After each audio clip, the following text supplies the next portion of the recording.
আশুরার এই দিনটি ঐতিহাসিকভাবে যেমন তাৎপর্যপূর্ণ, এই দিনটি যেমন ঈমানদারদের বিজয়ের দিন ছিল, ঠিক তেমনিভাবে এই দিনটি আবার মুসলমানদের জন্য একটি সুখের দিন, অত্যন্ত বেদনাবিধুর একটি দিন। কারণ এই দিনে নবী করিম সাল্লাল্লাহু আলাইহি ওয়াসাল্লামের ওফাতের 50 বছর পরে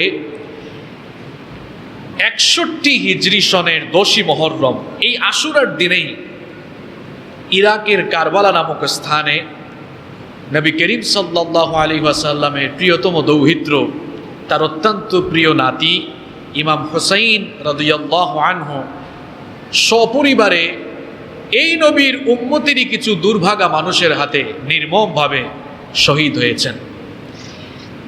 এজন্য এই 10ই মুহররম আশুরার এই দিনটি একদিকে যেমন আশুরার কারণে বিখ্যাত, আশুরার কারণে বিজয়ের, আবার এই আশুরার দিনটি কারবালার কারণে মুসলমানদের জন্য অত্যন্ত সুখের দিন, শোকাবহ একটি দিন। আশুরার এই দিনে কারবালার প্রান্তরে এই 10ই মুহররম নবী করিম সাল্লাল্লাহু আলাইহি ওয়াসাল্লামের প্রিয়তম নাতি হুসাইন রাদিয়াল্লাহু আনহু সপরিবারে শহীদ হয়েছিল। কারবালার এই ঘটনাটি ইসলামের ইতিহাসে অত্যন্ত ট্র্যাজেডিপূর্ণ একটি ঘটনা, নির্মম একটি ঘটনা। দুঃখজনক হলেও সত্য, এই ঘটনাকে কেন্দ্র করে অনেক মিথ্যা, বানোয়াট এবং ভিত্তিহীন কথা সমাজে প্রচলিত হয়েছে, যা অত্যন্ত দুঃখজনক। এমনকি বিষাদ সিন্ধু নামক গ্রন্থ এবং এছাড়াও আরও বিভিন্ন গল্প, উপন্যাস এবং উপাখ্যানে এই কারবালার কাহিনীকে অন্যভাবে ব্যাখ্যা করে মুসলমানদের মধ্যে একটি চিরস্থায়ী ফিতনা সৃষ্টি করা হয়েছে। এজন্য আমাদের উচিত হবে প্রাচীন ইতিহাস গ্রন্থ এবং নির্ভরযোগ্য বর্ণনার আলোকে কারবালার প্রকৃত ইতিহাস জানা।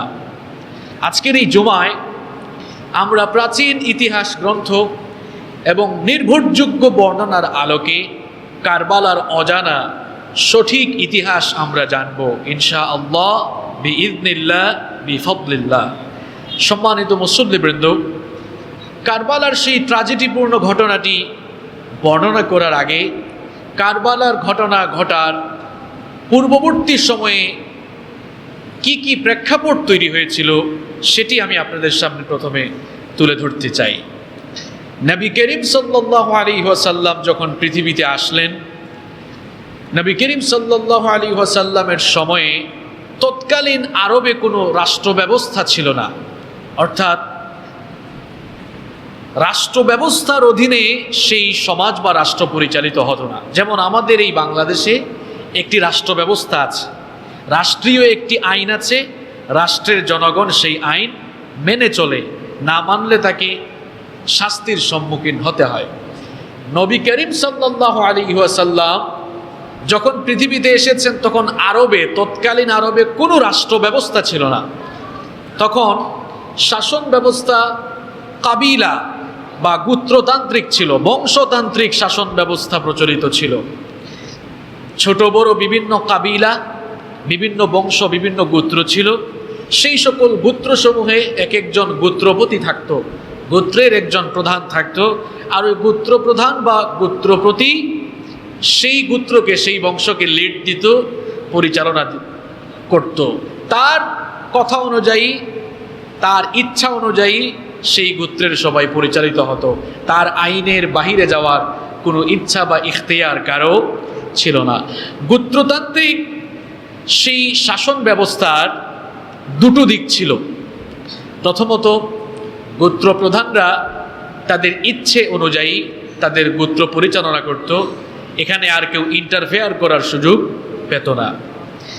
আর দ্বিতীয় দিক হলো, এই গোত্রপতির অধীনে যারা থাকতো, অর্থাৎ এই বংশের গোত্রপ্রধানের অধীনে যারা থাকতো, তাদের আশা আকাঙ্ক্ষার কোনো প্রতিফলন সেখানে ঘটার কোনো সুযোগ ছিল না। অর্থাৎ বিষয়টা যেন এমন ছিল যে সেই বংশতান্ত্রিক সমাজে যিনি গোত্রপ্রধান তিনি হলেন সকলের মালিক, তিনি সকলের রাজা, আর সবাই তার প্রজা।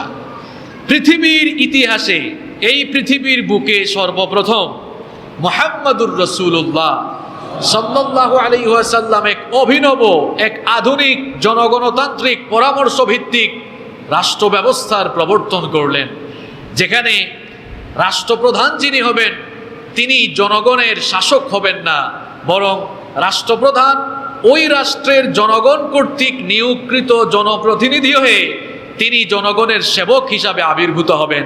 অর্থাৎ শাসক না হয়ে তিনি সেবক হয়ে জনগণের সেবা করবেন।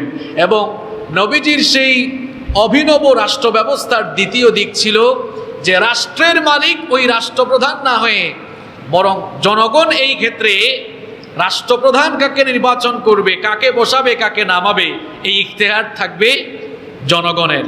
অর্থাৎ জনগণের ইচ্ছা অনুযায়ী জনগণের প্রতিনিধি নির্বাচিত হবে এবং জনগণ চাইলে সেই জনপ্রতিনিধিকে আবার ক্ষমতা থেকে নামাতেও পারবে। এমনকি নবী করিম সাল্লাল্লাহু আলাইহি ওয়াসাল্লামের সেই রাষ্ট্র ব্যবস্থায় জনগণ জনপ্রতিনিধির সমালোচনা করার সুযোগ পেতেন।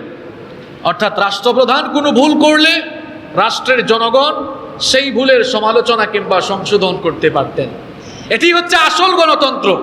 যদিও এখন পৃথিবীর বহু দেশে গণতন্ত্র গণতন্ত্র বলে চিল্লানো হয়, কিন্তু গণতন্ত্রের শাসক যারা তাদের বিরুদ্ধে কথা বললেই ফেঁসে যেতে হয়। এটা কোন জাতের গণতন্ত্র আমার বুঝে আসে না। যে গণতন্ত্রে মানুষ তার নিজের তন্ত্র, নিজের মত প্রকাশ করতে পারে না, এটি গণতন্ত্র নয়, এটি বরং স্বৈরতন্ত্র ছাড়া কিছুই নয়। এই পৃথিবীর বুকে সর্বপ্রথম একটি আধুনিক রাষ্ট্র ব্যবস্থার প্রবর্তন করেছেন মুহাম্মদ সাল্লাল্লাহু আলাইহি ওয়াসাল্লাম। যেই রাষ্ট্র ব্যবস্থায় রাষ্ট্রপ্রধানের সরাসরি সমালোচনা করা যেত, রাষ্ট্রপ্রধানের ভুল শুধরিয়ে দেওয়া যেত, রাষ্ট্রপ্রধান জনগণকে এজন্য কোনো শাস্তির সম্মুখীন করতেন না। আমরা এখন কত আইন বানিয়েছি, সব কিছু তো বলাও যায় না, আরেক মুশকিল। আপনি সোশ্যাল মিডিয়ায়ও কিছু বলতে পারবেন না, এখন আলাদা আইন কানুন আছে না নাই? এইরকম একটি অভিনব রাষ্ট্র ব্যবস্থা নবীজি প্রবর্তন করলেন, আর সেই রাষ্ট্র ব্যবস্থার প্র্যাকটিক্যাল রূপ তিনি পৃথিবীতে দিয়ে গেলেন। আল্লাহু আকবার। তার ওফাতের পূর্বে পৃথিবী থেকে তিনি চলে যাওয়ার আগে কাউকে মনোনয়ন দিয়ে যান নাই। আচ্ছা বলেন তো, নবীজি যদি কাউকে মনোনয়ন দিয়ে যেতেন, অর্থাৎ নবীজি যদি বলতেন যে আমার পরে খলিফা হবে অমুক, তাহলে কেউ কি আর দ্বিমত করত? আপত্তি করত? কেউ আপত্তি করত না, সবাই মেনে নিত। কিন্তু নবীজি যে রাষ্ট্র ব্যবস্থার স্বরূপ উদ্ভাবন করলেন, তার প্র্যাকটিক্যাল নমুনাও তিনি রেখে গেলেন, এজন্য তিনি আর কাউকে মনোনয়ন দিয়ে যান নাই। তার ওফাতের পরে 3 দিন নবীজির সাহাবীরা খলিফা কে হবেন এ বিষয়ে তারা পরামর্শ করলেন। সাকিফা নামক স্থানে একত্রিত হয়ে তারা 3 দিন পর্যন্ত পরামর্শ করলেন। অবশেষে সাহাবায়ে কেরাম রিদওয়ানুল্লাহি তাআলা আলাইহিম আজমাইন পরামর্শ করে আবু বকর রাদিয়াল্লাহু আনহুকে খলিফা হিসাবে নির্বাচিত করলেন এবং আবু বকর রাদিয়াল্লাহু আনহুর হাতে সবাই বায়াত সম্পূর্ণ করলেন। সাইয়েদনা আবু বকর রাদিয়াল্লাহু আনহু অত্যন্ত সফলভাবে 11 থেকে 13 হিজরি পর্যন্ত খেলাফতের দায়িত্ব পালন করলেন। আবু বকর রাদিয়াল্লাহু আনহু তার খেলাফতের দায়িত্বকালীন সময়ে সিনিয়র সাহাবীদের সঙ্গে পরামর্শ করে ওমর রাদিয়াল্লাহু আনহুকে পরবর্তী শাসক হিসাবে মনোনয়ন দিয়ে গেলেন। জনগণের সঙ্গে পরামর্শ করেই ওমর রাদিয়াল্লাহু আনহুকে মনোনয়ন দিয়ে গেলেন। আবু বকর রাদিয়াল্লাহু আনহু এর ওফাতের পরে ওমর রাদিয়াল্লাহু আনহুর হাতে সবাই বায়াত সম্পন্ন করলো, সকলেই বায়াত গ্রহণ করলো। আর ওমর রাদিয়াল্লাহু আনহুর সময়ে ইসলামী রাষ্ট্রের সীমানা ব্যাপকভাবে বিস্তৃত হয়েছে। এক দেশ থেকে আরেক দেশে ইসলাম চলে যেতে লাগলো, ইসলাম এক নবদিগন্তের সূচনা হলো।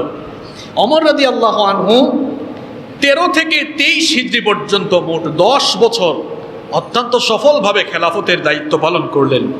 তিনি তার ইন্তেকালের আগে 6 সদস্য বিশিষ্ট একটি পরামর্শ কমিটি, বা আমরা সহজ বাংলায় বলতে পারি মনোনয়ন বোর্ড, একটি মনোনয়ন বোর্ড দিয়ে গেলেন, যে এরা এই 6 সদস্য বিশিষ্ট কমিটি জনগণের সঙ্গে পরামর্শ করে গণতান্ত্রিকভাবে জনপরামর্শ ভিত্তিকভাবে একজন খলিফা তারা নিযুক্ত করবেন। ওমর রাদিয়াল্লাহু আনহু এর ওফাতের পরে এই 6 সদস্য বিশিষ্ট কমিটি তারা পরামর্শক্রমে পরবর্তী খলিফা উসমান বিন আফফান রাদিয়াল্লাহু আনহুকে নির্বাচিত করলেন এবং উসমান বিন আফফান রাদিয়াল্লাহু আনহু এর হাতে সবাই বায়াত সম্পন্ন করলেন। উসমান বিন আফফান রাদিয়াল্লাহু আনহু তিনি যখন খেলাফতের দায়িত্বে আছেন, কিছু বিদ্রোহী তার বিরুদ্ধে মিথ্যা অপবাদ আরোপ করলো, এমনকি জিলকদ মাসে তাকে অবরোধ করে ফেলল। যেই মাসে সাহাবীরা মদিনা থেকে মক্কায় হজে চলে গেলেন, এই বিদ্রোহীরা এই সুযোগে উসমান বিন আফফান রাদিয়াল্লাহু আনহুকে অবরোধ করলো, তার বাড়ি পর্যন্ত ঘিরে ফেলল। মদিনার সাহাবীরা বললেন, আমিরুল মুমিনিন, আপনি আদেশ করেন, আপনি যদি আদেশ করেন এই বিদ্রোহীদেরকে সব কটাকে আমরা মেরে ফেলবো। উসমান বিন আফফান রাদিয়াল্লাহু আনহু বললেন, আমি নির্দেশ দিয়ে মুসলমানদের রক্ত ঝরাতে চাই না, তোমরা বরং তাদেরকে বুঝাও যে তোমরা যা করছো অন্যায় করছো, তোমরা যা বলছো তা মিথ্যা বলছো, তাদেরকে এই অন্যায় থেকে তোমরা নিবৃত করো, তাদেরকে হত্যার আদেশ আমি দিতে পারি না। ওই বিদ্রোহীরা চিন্তা করলো, এখন যেহেতু অনেক সাহাবীরা হজে চলে গিয়েছেন, এই সুযোগকে ওসমান রাদিয়াল্লাহু আনহুকে হত্যা যদি না করতে পারি তাহলে এই সুযোগটা আমাদের হাতছাড়া হয়ে যাবে। মোট 14 জন এরা দেয়াল টপকে তার বাড়িতে প্রবেশ করলো এবং অত্যন্ত নির্মমভাবে ওসমান বিন আফফান রাদিয়াল্লাহু আনহুকে শহীদ করা হলো। 40 হিজরিতে তার খেলাফত শেষ হলো। তার খেলাফতের পরে সাহাবায়ে কেরাম পরামর্শ করে আলী রাদিয়াল্লাহু আনহুকে আবারও খলিফা হিসেবে নির্বাচিত করলেন। আলী রাদিয়াল্লাহু আনহু যখন খলিফা নিযুক্ত হলেন, তখন সিরিয়ার গভর্নর ছিলেন মুয়াবিয়া রাদিয়াল্লাহু আনহু, আর উসমান রাদিয়াল্লাহু আনহু ছিলেন মুয়াবিয়ার বংশের লোক। মুয়াবিয়া রাদিয়াল্লাহু আনহু তিনি রাসূল করিম সাল্লাল্লাহু আলাইহি ওয়াসাল্লামের একজন জলিল কদর প্রিয় সাহাবী ছিলেন। মুয়াবিয়া রাদিয়াল্লাহু আনহু তিনি আলী রাদিয়াল্লাহু আনহুর হাতে বায়াত করলেন না এবং সিরিয়াবাসীও তার হাতে বায়াত করলেন না। মুয়াবিয়া রাদিয়াল্লাহু আনহু বললেন, আপনি যতক্ষণ না উসমান হত্যার বিচার করবেন ততক্ষণ পর্যন্ত আমি আপনার হাতে বায়াত করব না। অনেকেই মনে করেন যে মুয়াবিয়া রাদিয়াল্লাহু আনহু আলী রাদিয়াল্লাহু আনহুর খেলাফতের বিরোধী ছিলেন। না, এটা ভুল। বরং একবার মুয়াবিয়া রাদিয়াল্লাহু আনহুকে জিজ্ঞেস করা হয়েছিল যে আপনি আলী রাদিয়াল্লাহু আনহুর হাতে প্রথমে বায়াত করেননি কেন? তাহলে কি খলিফা হওয়ার জন্য আপনার আগ্রহ ছিল? তখন মুয়াবিয়া রাদিয়াল্লাহু আনহু জবাব দিয়েছিলেন, আল্লাহর কসম, আমার খলিফা হওয়ার আগ্রহ ছিল না। আমি জানতাম আলী রাদিয়াল্লাহু আনহু খেলাফতে আসীন হওয়ার জন্য আমার চেয়ে বেশি হকদার। আমি তো কেবল উসমান হত্যার বিচার চেয়েছিলাম। উসমান হত্যার বিচার তিনি যখন চাইলেন, আলী রাদিয়াল্লাহু আনহু তিনি রাজনৈতিকভাবে অত্যন্ত বিচক্ষণ ব্যক্তি ছিলেন। তিনি বললেন, মুয়াবিয়া রাদিয়াল্লাহু আনহুকে তিনি বললেন, দেখুন, এই মুহূর্তে রাষ্ট্রে বিশৃঙ্খলা বিরাজমান। যারা উসমান রাদিয়াল্লাহু আনহুকে হত্যা করেছে এরাই রাষ্ট্রের সৈন্যবাহিনীর ভেতরে ছড়িয়ে ছিটিয়ে আছে এবং রাষ্ট্রের বিভিন্ন পদেও তারা আসীন আছে। এমতাবস্থায় আমাদের আগে উচিত হবে মুসলমানদেরকে ঐক্যবদ্ধ করা, রাষ্ট্রের বিশৃঙ্খলা দূর করা, ভারসাম্যহীনতা দূর করে রাষ্ট্রে একটি ভারসাম্যপূর্ণ একটি স্থিতিশীল পরিবেশ আগে রাষ্ট্রের ভেতরে তৈরি করা, এরপরে আমরা উসমান হত্যার বিচার করব। মুয়াবিয়া রাদিয়াল্লাহু আনহু এটি মানলেন না। দুইজনের মধ্যে মতবিরোধ তৈরি হলো। এই মতবিরোধ যুদ্ধ পর্যন্ত গিয়ে পৌঁছালো।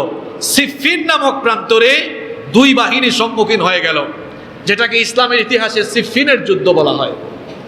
সিরিয়ার সিফফিন নামক স্থানে মুয়াবিয়া রাদিয়াল্লাহু আনহুর বাহিনী এবং আলী রাদিয়াল্লাহু আনহুর বাহিনী একত্রিত হয়ে গেল যুদ্ধের জন্য। যাই হোক, অবশেষে একটি সন্ধি করে এই সমস্যার সমাধান হলো।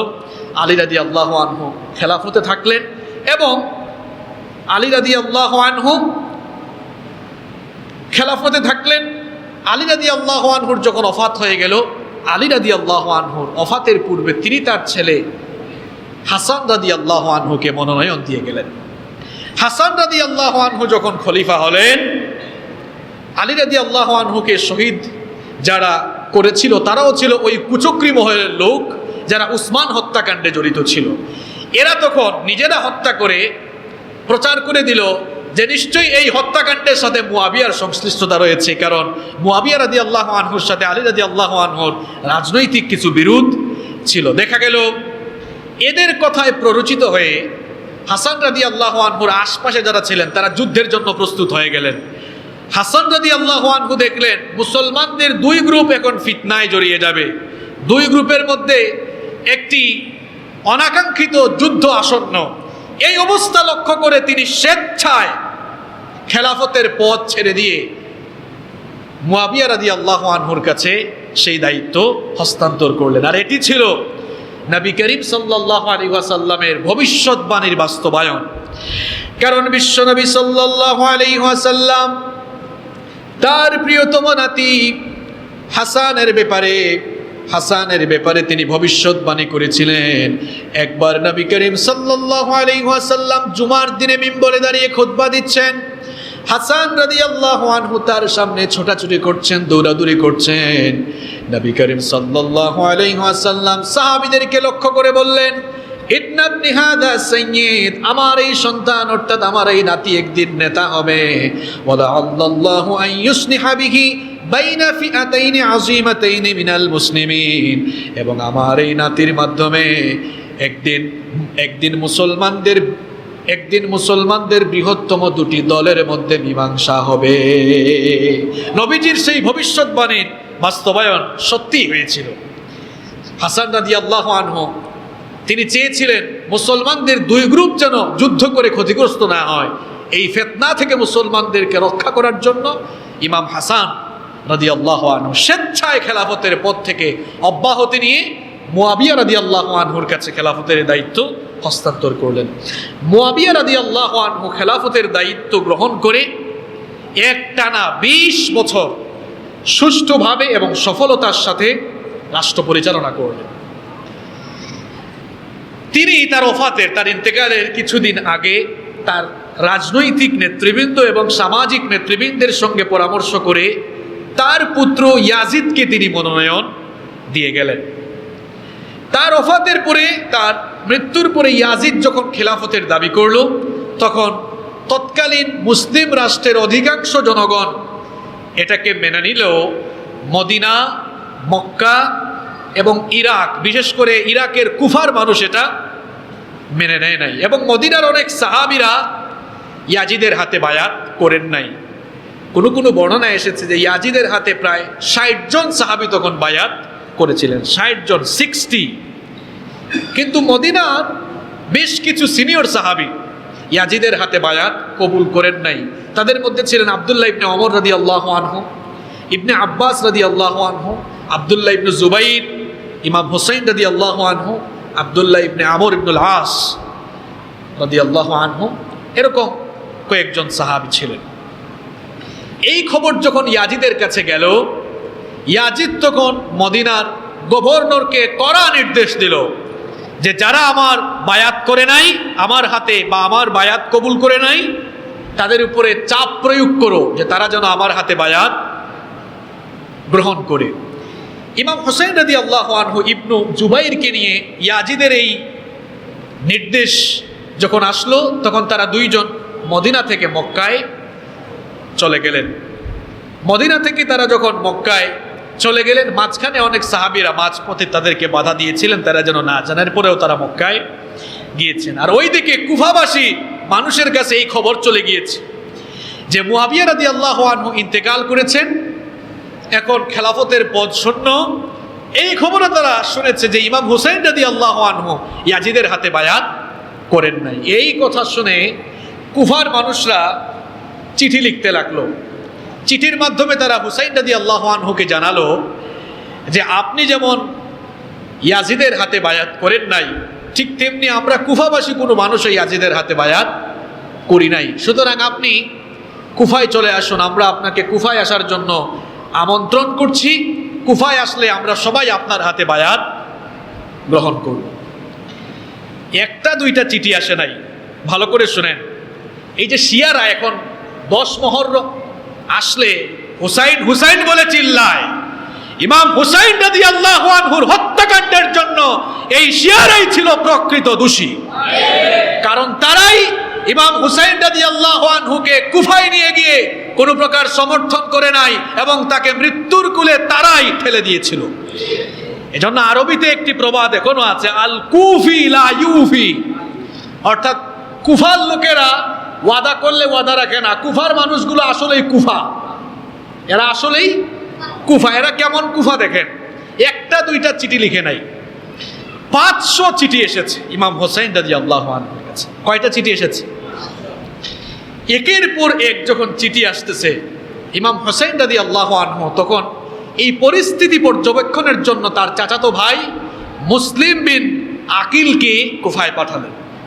মুসলিম বিন আকিল কুফায় পৌঁছালেন। তিনি যখন কুফায় পৌঁছালেন, দেখা গেল কুফার মানুষরা তাকে আহলান সাহলান খুব ভালোভাবেই তাকে স্বাগত জানালো, ভালোভাবেই তাকে রিসিভ করলো। এবং মুসলিম বিন আকিল কুফায় গিয়ে সত্যিই দেখলেন আসলেই কুফাবাসী মানুষরা ইমাম হুসাইনের হাতে বায়াতবদ্ধ হতে চাচ্ছে। তিনি তখন হানি বিন উরওয়ার ঘরে ইমাম হুসাইনের পক্ষে বায়াত নেওয়া শুরু করলেন এবং চিঠি লিখলেন ইমাম হুসাইন রাদিয়াল্লাহু আনহুর কাছে যে আপনি আর দেরি না করে চলে আসুন, কারণ হচ্ছে কুফার মানুষরা সত্যি সত্যি আপনার কাছে আপনার হাতে বায়াতবদ্ধ হতে চাচ্ছে। এই চিঠি যখন ইমাম হুসাইন রাদিয়াল্লাহু আনহুর কাছে পৌঁছালো, সেই দিনটি ছিল ইয়াউমুত তারবিয়া, অর্থাৎ জিলহজ মাসের 8 তারিখ। তিনি সেদিনই তার পরিবার নিয়ে তিনি রওনা করলেন। কোনো সৈন্য সামন্ত নেন নাই, কারণ তিনি তো যুদ্ধে যাচ্ছেন না, তিনি যাচ্ছেন কুফায়। কুফায় গিয়ে তাদের হাত থেকে বায়াত নিয়ে, তাদের কাছ থেকে বায়াত নিয়ে তিনি খেলাফতের পদে অধিষ্ঠিত হবেন। তিনি যখন মদিনা থেকে চলে যাচ্ছিলেন, অনেক সাহাবীরা তাকে বারণ করেছিলেন, অনেক সাহাবীরা তাকে নিষেধ করেছিলেন। অনেক সিনিয়র সাহাবী, তাদের মধ্যে রয়েছেন আব্দুল্লাহ ইবনে আব্বাস, আব্দুল্লাহ ইবনে আমর, আব্দুল্লাহ বিন জুবাইর, আব্দুল্লাহ বিন আমর, এইরকম অনেক সাহাবীরাই তাকে নিষেধ করেছিলেন। আব্দুল্লাহ ইবনে আমর রাদিয়াল্লাহু আনহু হুসাইন রাদিয়াল্লাহু আনহুকে বলেছিলেন, আল্লাহর নবীর নাতি হুসাইন রাদিয়াল্লাহু আনহু, আমি আপনাকে নবীজির একটি হাদিস শোনাচ্ছি। নবীজির কাছে একদিন জিবরিল এসেছিলেন। নবীজির কাছে একদিন জিবরিল এসে বলেছিলেন, দুনিয়া এবং আখেরাত এই দুটো থেকে আপনি যে কোনো একটাকে চুজ করুন, যে কোনো একটাকে পছন্দ করুন। আপনি কি জানেন নাকি আপনার নানা দুনিয়া বাদ দিয়ে আখেরাতকে তিনি গ্রহণ করেছিলেন? সুতরাং আপনি তো সেই নানার নাতি। আপনার জন্য দুনিয়ার পদ পদবী, দুনিয়াবি কোনো কিছু গ্রহণ করার চাইতে আখেরাত আপনার কাছেও বড়, আপনার কাছেও আখেরাত বড় হওয়া উচিত। এই কুফাবাসী মানুষদের কথা শুনে আপনি কুফায় যাবেন না, কারণ এরা কথা দিয়ে কথা রাখে না। এই কুফায় আপনি যাবেন না, বরং মুসলমানদের শৃঙ্খলার স্বার্থে, ঐক্যের স্বার্থে আপনি মদিনায় অবস্থান করেন। ইমাম হুসাইন রাদিয়াল্লাহু আনহু আব্দুল্লাহ ইবনে ওমর রাদিয়াল্লাহু আনহুর কথা না শুনেই তার কাছ থেকে বিদায় নিলেন। আব্দুল্লাহ ইবনে ওমর রাদিয়াল্লাহু আনহু তখন আফসোস করে বলেছিলেন, আরে হুসাইন আমার কথা শুনলে খুবই ভালো হতো, কারণ আমার মনে হচ্ছে তিনি শাহাদাতের পানে ছুটে চলছেন। অনেক সাহাবীরা এভাবে তাকে নিষেধ দিয়েছিলেন, যেমন সুফিয়ান সাউরি থেকে বর্ণিত হয়েছে, ইবনে আব্বাস রাদিয়াল্লাহু আনহু বলেছেন, লাউলা আন ইয়াজরি বি ওয়া বিকান নাসু লাশাব্বাতু ইয়াদাই ফি রাসিকা ফালাম আতরুকুকা তাযহাব। আব্দুল্লাহ ইবনে আব্বাস রাদিয়াল্লাহু আনহু বলেছেন, মানুষের দোষারোপের ভয় না থাকলে, মানুষ আমাকে কটু কথা বলবে, মানুষ আমাকে দোষারোপ করবে, এই আশঙ্কা না থাকলে আমি হুসাইন রাদিয়াল্লাহু আনহুর ঘাড় ধরে, তার মাথা ধরে আমি তাকে আটকে দিতাম, আমি তাকে যেতে দিতাম না। কারণ এই কুফার মানুষগুলো আসলেই ভালো না, এরা ভালো না। আবার দেখেন আব্দুল্লাহ ইবনে জুবাইর রাদিয়াল্লাহু আনহু হুসাইন রাদিয়াল্লাহু আনহুকে বলেছিলেন, ইলা আইনা তাযহাব, আপনি কোথায় যাচ্ছেন? ইলা কওমিন কাতালু আবাকা ওয়া তাআনু আখাকা, আপনি কি সেই লোকদের কথা শুনে তাদের কাছে যাচ্ছেন যারা আপনার পিতাকে হত্যা করেছিল? আপনি কি তাদের কাছে যাচ্ছেন যারা আপনার ভাই হাসান রাদিয়াল্লাহু আনহুকে কষ্ট দিয়েছিল? আপনি কি তাদের কাছেই যাচ্ছেন? এভাবে অনেক সাহাবীরা তাকে কুফায় যাওয়ার পথে বাধা দিয়েছিলেন। আর ওইদিকে তো তার চাচাতো ভাই মুসলিম বিন আকিল ইমাম হুসাইন রাদিয়াল্লাহু আনহুকে পত্রের মাধ্যমে এই খবর দিয়ে তিনি অলরেডি বায়াতের কাজ শুরু করে ফেলেছেন। এই খবর যখন ইয়াজিদের কাছে পৌঁছালো, ইয়াজিদের কাছে সিরিয়ায় যখন এই খবর পৌঁছালো, ইয়াজিদ তখন বসরার গভর্নর উবাইদুল্লাহ বিন জিয়াদকে পরিস্থিতি মোকাবেলার জন্য পাঠালেন। তিনি উবাইদুল্লাহ বিন জিয়াদকে কঠোর নির্দেশ দিলেন। আর এই উবাইদুল্লাহ বিন জিয়াদ, এই লোকটা অত্যন্ত নিষ্ঠুর ছিল, খুব কঠিন হৃদয়ের মানুষ ছিল। উবাইদুল্লাহ বিন জিয়াদকে ইয়াজিদ করা নির্দেশ দিল যে তুমি কুফায় গিয়ে কুফাবাসী মানুষদেরকে কন্ট্রোল করবা, এরা যেন হুসাইনের সাথে কোনোভাবেই ঐক্যবদ্ধ না হতে পারে সেখানে প্রতিরোধ করবা, এবং হুসাইন যেন কোনোভাবেই কুফায় ঢুকতে না পারে সেই জন্য তুমি কার্যকর ব্যবস্থা গ্রহণ করবা। ওবায়দুল্লাহ বিন জিয়াদ কুফায় গেল। কুফায় গিয়ে গুপ্তচর বৃত্তির মাধ্যমে মুসলিম বিন আকিলের সমস্ত কর্মকাণ্ড সে জেনে ফেললো। আর ওইদিকে মুসলিম বিন আকিল তিনিও দেরি না করে প্রায় 4000 সমর্থক নিয়ে অগ্রসর হয়ে একেবারে দুপুরের টাইমে ওবায়দুল্লাহ বিন জিয়াদ যে প্রাসাদে ছিলেন সেই প্রাসাদটাকে ঘেরাও করে ফেললেন। ওবায়দুল্লাহ বিন জিয়াদ অত্যন্ত সাহসী ছিল, বিচক্ষণও ছিল, আবার খুব কঠিন হৃদয়ের মানুষ ছিল, চালাকও ছিল। ওবায়দুল্লাহ বিন জিয়াদ যখন দেখলো যে মুসলিম বিন আকিল 4000 সমর্থক নিয়ে তার প্রাসাদকে ঘিরে রেখেছে, ওবায়দুল্লাহ বিন জিয়াদ সে ভালো করেই জানতো যে এই কুফার মানুষকে একটু ভয় দেখালে আর লোভ লালসা দেখালে এরা কেউ আর পা জায়গায় রাখবে না, অর্থাৎ সবাই তাদের জায়গা থেকে সরে যাবে। সেও তখন একটু চালাকি করে একটা ভাষণ দিল।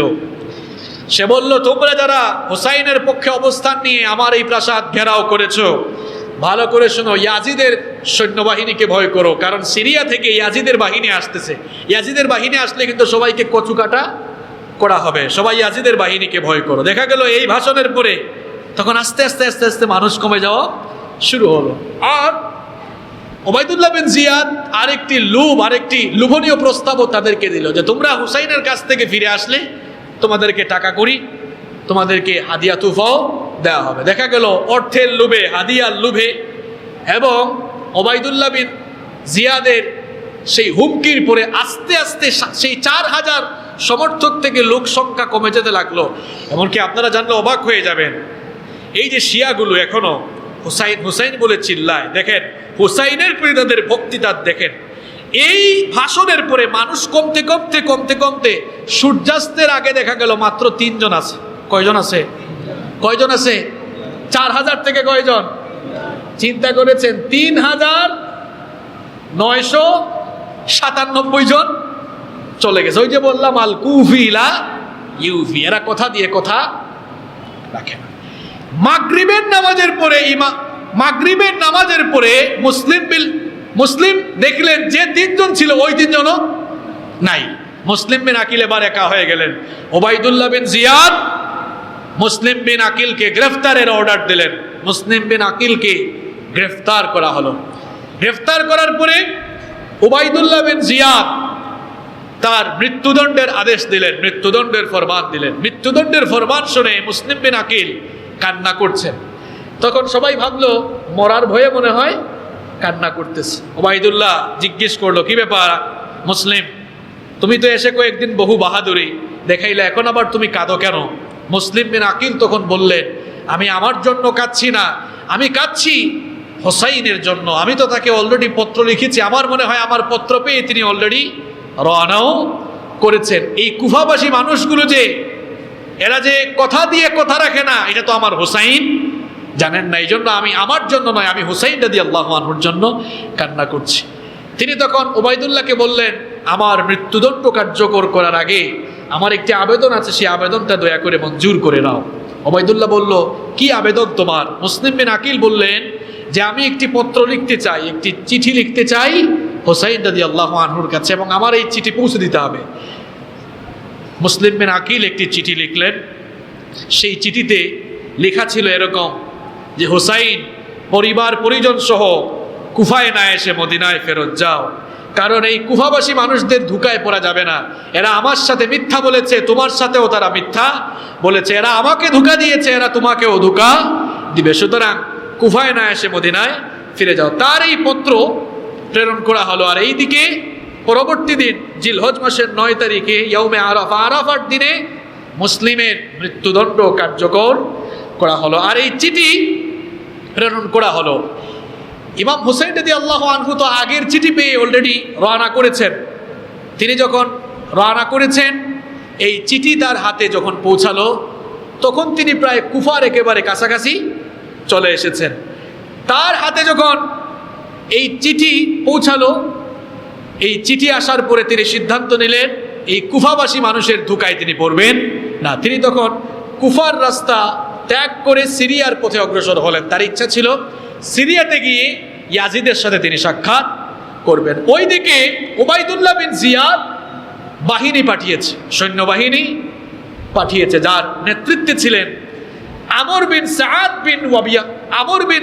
বিন আবি ওয়াক্কাস রাদিয়াল্লাহু আনহু। চিনতে পেরেছেন এই সাহাবীকে? সাআদ বিন আবি ওয়াক্কাস রাদিয়াল্লাহু আনহু ছিলেন। শুরুতেই বলেছিলাম যে কারবালার এই কাহিনী এটা খুব ট্র্যাজেডিপূর্ণ।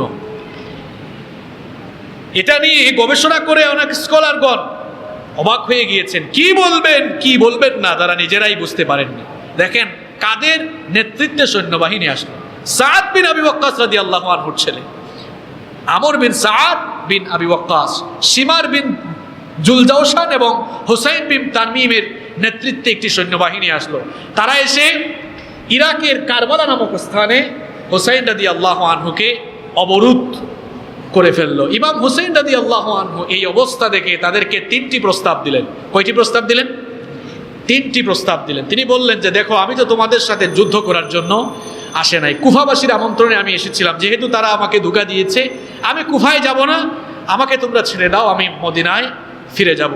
আর 2 নম্বর প্রস্তাব দিয়েছিলেন, অথবা আমাকে কোনো সীমান্তে যেতে দাও, ওই সীমান্তে গিয়ে আমি আমার মৃত্যু পর্যন্ত আমি জিহাদ করে আমি আমার শেষ সময় পর্যন্ত আমি আমার সময়গুলোকে কাটাতে চাই। এটা ছিল তার দ্বিতীয় প্রস্তাব। আর তৃতীয় প্রস্তাব ছিল, অথবা তোমরা আমাকে ইয়াজিদের কাছে নিয়ে যাও, আমি ইয়াজিদের সাথে কিছু কথা বলতে চাই। এই 3টি প্রস্তাব দেওয়ার পরে উবাইদুল্লাহ বিন জিয়াদ মনে মনে ভাবছিল তাকে ইয়াজিদের কাছেই নিয়ে যাবে, কিন্তু তার সহচর শিমার বিন জুলজাওশান এই লোক তাকে প্ররোচিত করলো।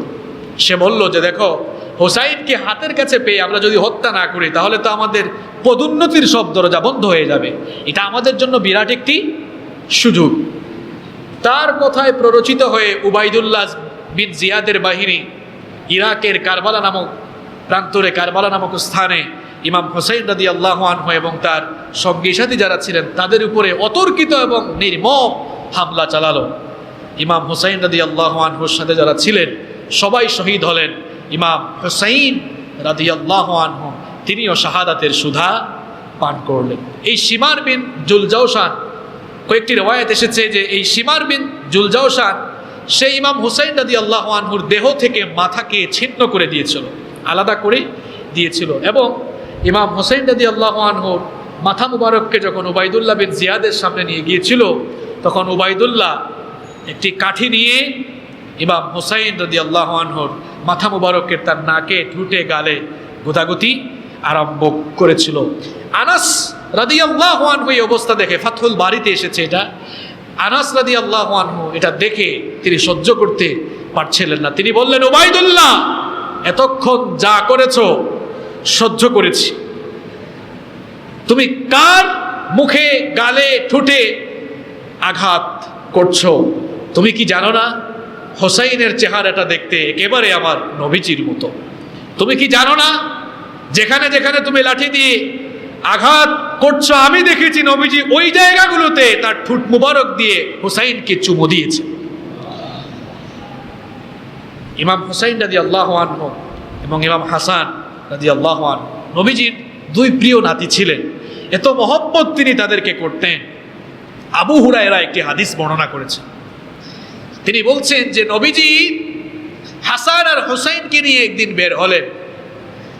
তার এক কাঁধে হাসান আর এক কাঁধে হুসাইন। একবার তিনি হাসানকে চুমু দেন, আরেকবার তিনি হুসাইনকে চুমু দেন। এই অবস্থা দেখে এক সাহাবী বললেন, ইয়া রাসূলুল্লাহ সাল্লাল্লাহু আলাইহি ওয়াসাল্লাম, আপনি মনে হয় এই দুজনকে অত্যধিক ভালোবাসেন, খুব পছন্দ করেন, তাই না? নবীজি বললেন, মান আহাব্বাহুমা ফাকাদ আহাব্বানি ওয়া মান আবগাদাহুমা ফাকাদ আবগাদানি। এই দুইজনকে যারা ভালোবাসবে তারা যেন আমাকেই ভালোবাসে, আর এই দুইজনকে যারা কষ্ট দিবে, ঘৃণা করবে, তারা যেন আমি নবীকেই কষ্ট দিল, আমি নবীকেই ঘৃণা করলো। নবীজি এত পছন্দ করতেন। উবাইদুল্লাহ বিন জিয়াদ ইমাম হুসাইন রাদিয়াল্লাহু আনহুর মাথা মুবারক এবং কারবালার প্রান্তরে যারা শহীদ হয়েছিলেন সবার লাশ সিরিয়া ইয়াজিদের কাছে পাঠালো। যদিও ইয়াজিদ ইমাম হুসাইন রাদিয়াল্লাহু আনহুর মাথা মুবারক এবং কারবালার সকল শহীদদেরকে দেখে বাহ্যিকভাবে আফসুস করেছিল, দুঃখ প্রকাশ করেছিল এবং কোনো কোনো রেওয়ায়েতে পেয়েছি তার ঘরে কান্নাকাটিরও রোল পড়েছিল। যদিও সে এটা দেখায়, এটা বাহ্যিকভাবে সে দেখিয়েছে। যদিও ওবাইদুল্লাহ বিন জিয়াদকে সে হত্যাকাণ্ডের আদেশ দেয় নাই, সে আদেশ দিয়েছিল যে হুসাইন রাদিয়াল্লাহু আনহুকে প্রতিরোধ করার জন্য। হত্যাকাণ্ডের আদেশ না দিলেও তো সে দায়ী থেকে যায়, ইয়াজিদ তো দায় থেকে মুক্তি পায় না। কারণ হুসাইন রাদিয়াল্লাহু আনহু এবং কারবালায় যারা শহীদ হয়েছিলেন, এই হত্যাকাণ্ডের সাথে যারা সামিল ছিল, ইয়াজিদ কিন্তু কারোরই বিচার করে নাই, পুরস্কৃতও করে নাই, বিচারও করে নাই। তার বিচার না করাটাই হচ্ছে তার প্রধান দায়।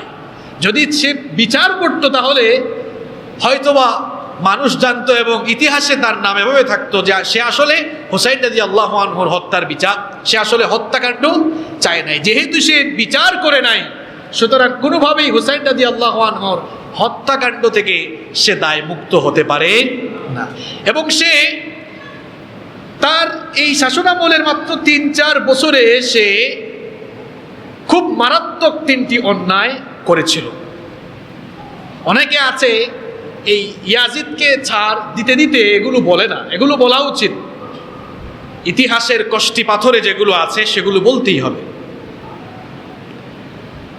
যে বছরে ইমাম হুসাইন রাদিয়াল্লাহু আনহু শহীদ হলেন, তার পরের বছরে মদিনায় কিছু লোক যখন বিদ্রোহ আরম্ভ করলো, যেই মদিনাকে আমার নবী হারাম করেছেন, ইয়াজিদ তার সৈন্যবাহিনী পাঠিয়ে মদিনায় কয়েকদিন লুণ্ঠন হয়েছিল এবং অসংখ্য মানুষকে তখন হত্যা করা হয়েছিল। এই ইয়াজিদের শাসনামলেই কিন্তু মদিনায় অতর্কিত হামলা হয়েছিল এবং তার ঠিক পরের বছরে কাবা ঘরে পর্যন্ত হামলা হয়েছিল এবং তখনই ইয়াজিদ ওই বছরে ওই সময় এসে মারা যায়। ইয়াজিদ আসলে কথায় আছে, যে যেমন কর্ম করে সে তেমন ফল পায়। ইয়াজিদ এই হত্যাকাণ্ডের সাথে জড়িত না থাকলেও, সরাসরি সে আদেশ না দিলেও, যারা হত্যা করেছে তাদের কোনো বিচার কিন্তু সে করে নাই। এবং এরপরে মদিনা এবং মক্কায় তার শাসনামলেই হামলা হয়েছে। এই জন্য ইয়াজিদের মৃত্যুটা ভালো মৃত্যু হয় নাই, তার অপমৃত্যু হয়েছে।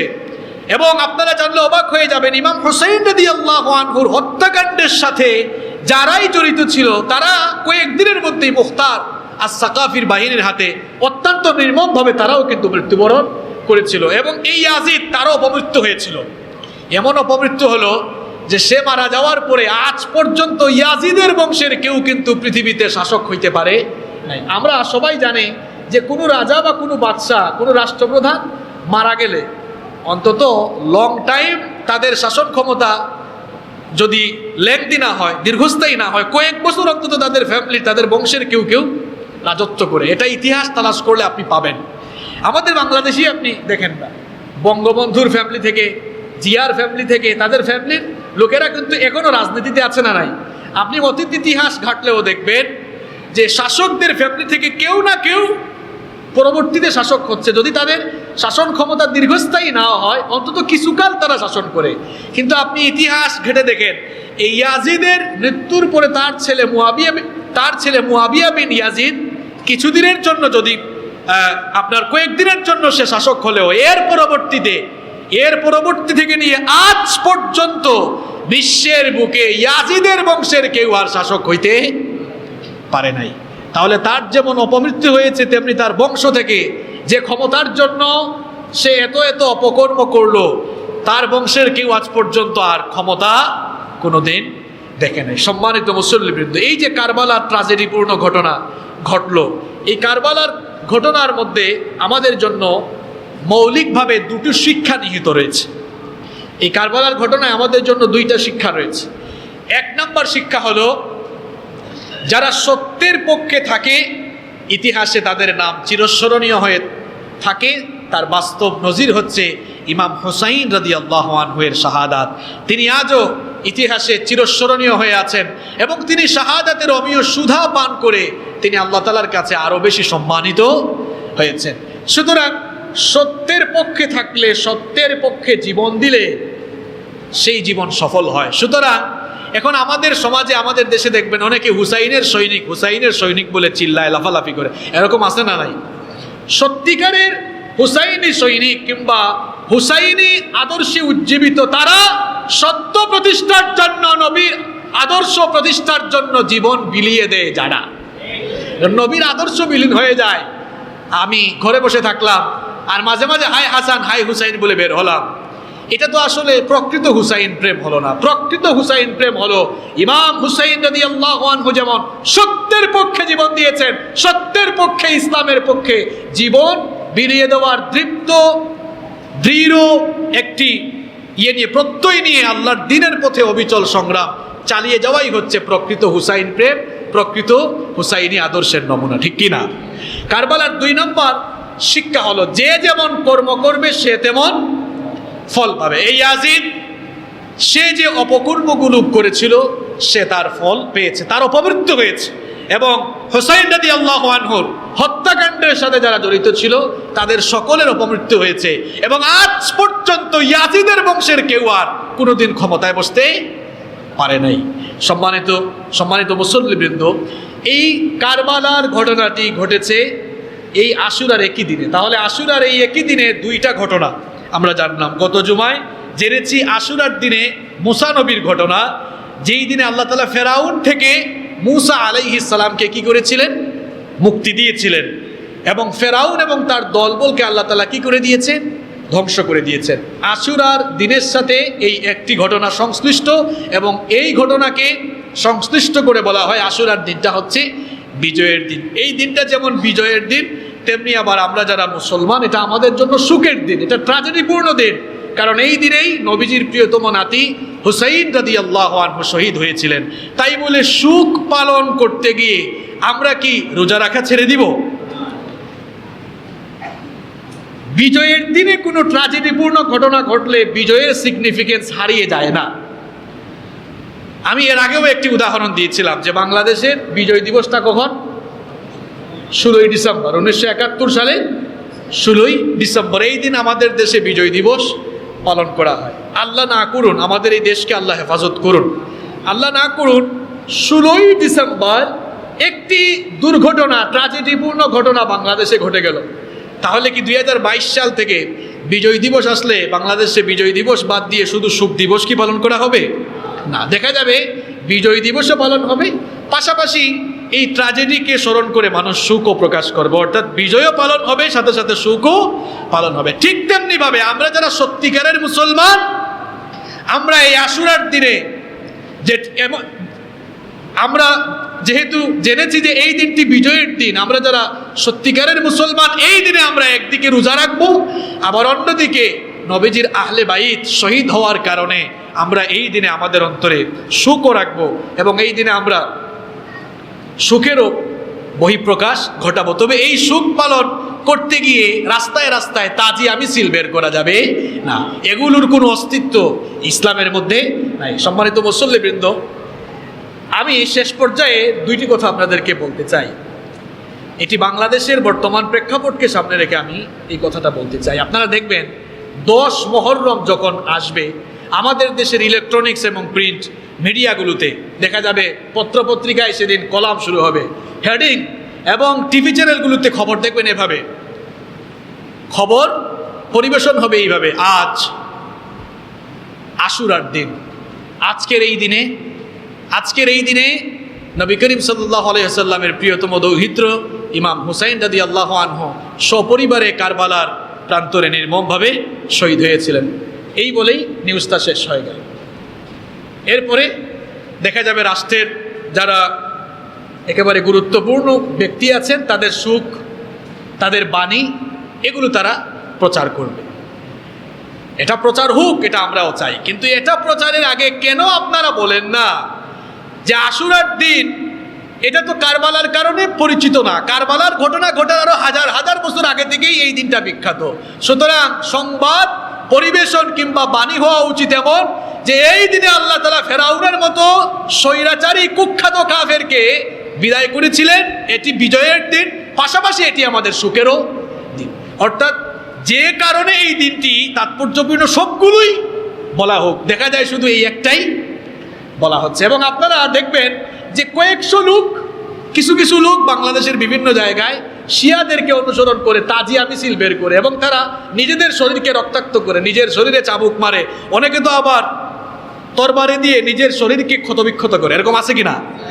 এরকম আছে। এবং দেখবেন টিভি চ্যানেলগুলো সেগুলো লাইভ দেখাচ্ছে, সরাসরি সম্প্রচার। আমার আফসোস লাগে, এই আশুরার দিনে হাজার হাজার লক্ষ লক্ষ মানুষ নবীজির সুন্নত অনুসরণ করে রোজা রাখে, সেইটা কিন্তু টিভি চ্যানেলে দেখানো হয় না, যে দেখেন এই দিনে অনেক মানুষ রোজা রাখতেছে, আর কয়েকশো মানুষ এরা এই আকাম কুকাম করে এগুলো টেলিভিশন চ্যানেলে দেখা হয়। আল্লাহ তাআলা এই জাতিকে হেদায়াত দান করুন। আশুরার দিবসকে কেন্দ্র করে মুসলমানরা এখন দুই শ্রেণীতে বিভক্ত। কয় শ্রেণীতে? এখন আপনাকে সিদ্ধান্ত নিতে হবে আপনি কোন শ্রেণীতে যাবেন।